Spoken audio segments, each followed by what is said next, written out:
আসসালামু আলাইকুম বন্ধুরা, একটা কথা বলবো কি বিএনপির রাজনীতি নিয়ে। দেখেন, 17 বছর বিএনপির রাজনীতি করা এত সহজ ছিল না রে ভাই, অনেক কঠিন ছিল।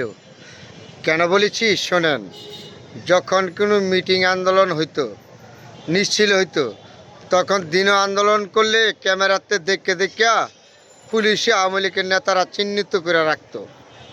তারপরে রাত্রে যাইয়া 12টার পরে শেষ চাইতে মধ্যরাত্রে বাসায় যাইয়া হানা দিত, হানা দিয়া ধরে আনতো।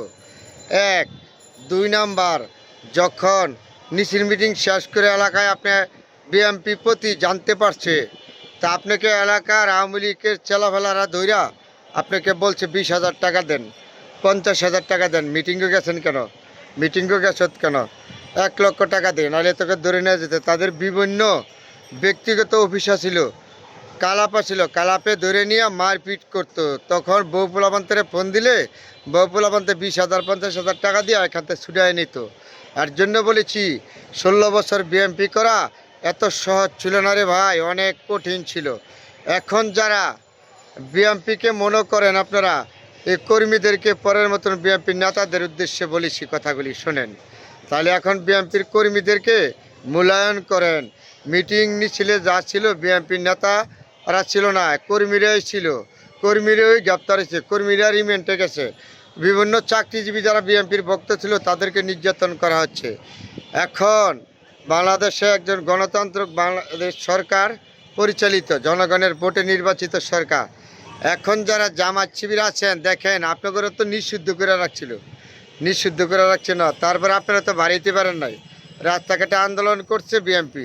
আর যারা জুলাই যুদ্ধ আছেন, জুলাই যোদ্ধাদের উদ্দেশ্যে বলেছি, দেখেন ভাই, এত সহজ ছিল না রে ভাই বিএমপি করা। বিএমপি অনেক কঠিন, কষ্ট পরিশ্রম করে এই জায়গায় আসছে, এটা জেনে রাখেন। বিএনপির দলটা করা এত সহজ না।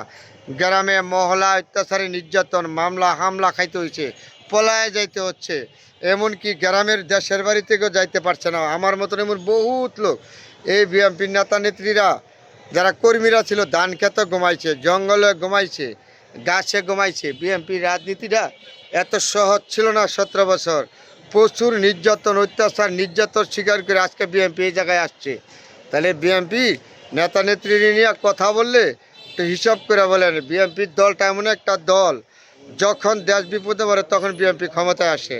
তার মানে বহুত ইতিহাস আছে পিছনে, এগুলি বলে লাভ নাই। তাহলে যারা বিএনপির নেতা নেত্রী আছেন, যেখানে আছেন, কর্মীরা কিন্তু আপনাদের 1 নাম্বার হাতিয়ার।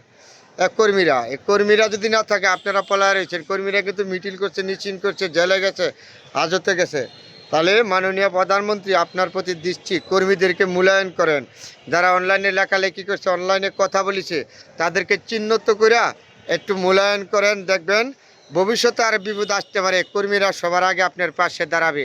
সবাইকে ধন্যবাদ।